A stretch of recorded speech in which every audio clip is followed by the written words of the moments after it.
O Brasil teve até hoje à tarde 7 constituições. A 8ª já está em vigor. A nova Constituição foi promulgada exatamente quando faltavam 10 minutos para as 4 da tarde. Viva a Assembleia Nacional Constituinte! Eu quero que o Congresso vá e faça a maioria integral. A Constituição, em 1988, ela não tratou da questão da reforma agrária. No dia 5 de outubro de 1988, é promulgada a Constituição da República Federativa do Brasil, que surge basicamente para limitar o poder soberano do povo e também os extremos de monarca. Isso acontece principalmente devido às conquistas históricas relacionadas a regimes liberais nos Estados Unidos e na Europa pós-revolucionária, com o Bill of Rights e a Declaração dos Direitos do Homem e do Cidadão. Assim, contribuiu-se para que as constituições republicanas tivessem garantias como a vedação da tortura, o pluralismo político, a liberdade de expressão, o devido processo legal e algumas outras, também trazendo a função social da propriedade.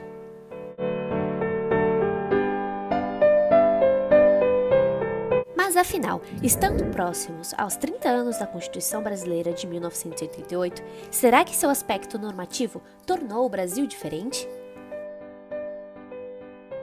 O momento político constituinte caracterizou-se pela não existência de blocos políticos hegemônicos, o que tornou o texto constitucional amplo e muitas vezes contraditório. Apesar disso, a Carta Magna brasileira também possui elementos específicos e um aspecto dirigente.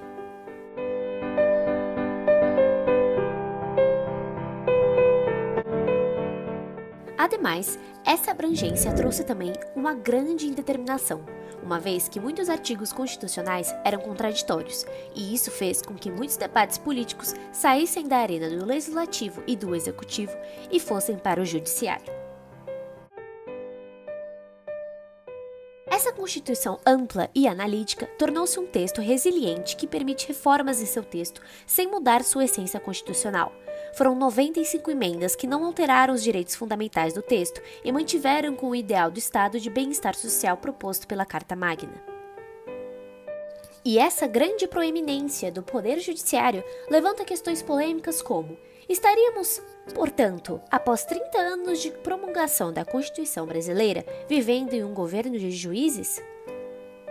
Será que depois de quase 30 anos da Constituição, esse pacto assimétrico tratado anteriormente ainda se perpetua na democracia brasileira?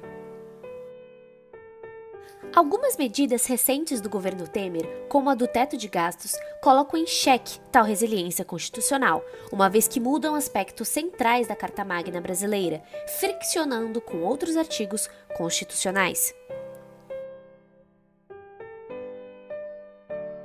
Assim, a contraponto, apesar de alguns dizerem que não há especificação na Constituição brasileira sobre o que fazer em casos de crise em relação aos gastos públicos em educação e saúde, o fim de grande parte das vinculações constitucionais de receitas com a emenda do teto de gastos abalam a arquitetura de um estado de bem-estar social previsto pela Constituição Federal de 88.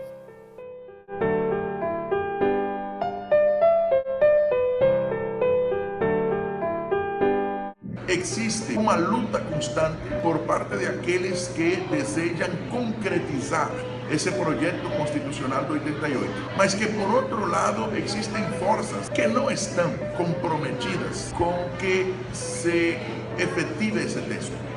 Nós estamos hoje vivenciando, particularmente com os projetos de lei aprovados na Câmara dos Deputados que sustentam a terceirização e reforma da Previdência, mas me parece que há uma reação também para que isso não ocorra. É um momento de definições, não somente do ponto de vista estritamente político, mas jurídico. É um momento de definições sobre a efetividade dos direitos. É uma conjuntura jurídico-política extremamente interessante.